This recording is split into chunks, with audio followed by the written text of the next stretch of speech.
Any man who calls a poison a woman's weapon is a traitor to his fellow men.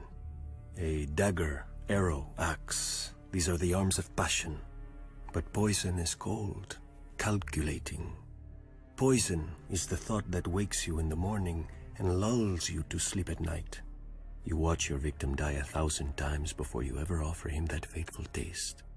Is a man's hate so inferior to a woman's that we are to be denied such a weapon?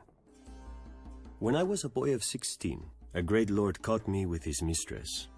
He should have been honored. Instead, the fat old fool challenged me to a duel, thanks to my age and status, only to first blood. But his mistress and his wife warned me which of my parts he intended to draw first blood from. He was strong and fierce, but slow. I cut him quickly, and the duel ended with honor satisfied. Then his wounds festered, and he died. Ever since, men have called me the Red Viper, a name that never fails to draw a laugh from me, as if a single serpent was all I knew of venom. Essence of nightshade is the gentlest of poisons. A drop dissolved into wine will slow a pounding heart and stop a hand from shaking. 3 drops will grant a night of deep and dreamless sleep.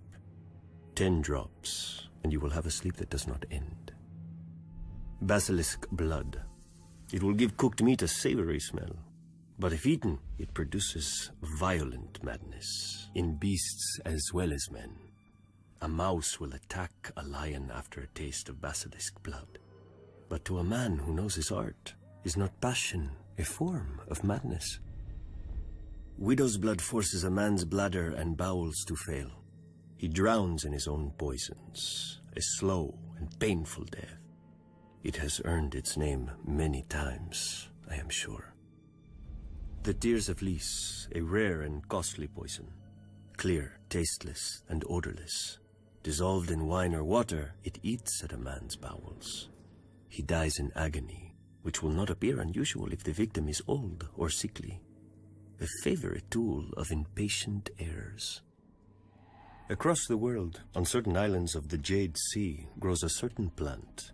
The leaves must be aged and soaked in a wash of limes, sugar water, and certain rare spices from the summer isles.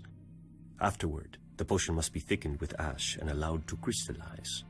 The process is slow and difficult, the necessaries costly and hard to acquire. The alchemists of Lys know the way of it, and the faceless men of Bravos and the maesters. Dissolved in wine, it makes the muscles of a man's throat clench tighter than any fist. A victim's face turns as purple as the little crystal seed from which his death was grown. And so we call it the Strangler. Which of these vials would I take from its shelf, you may ask? None.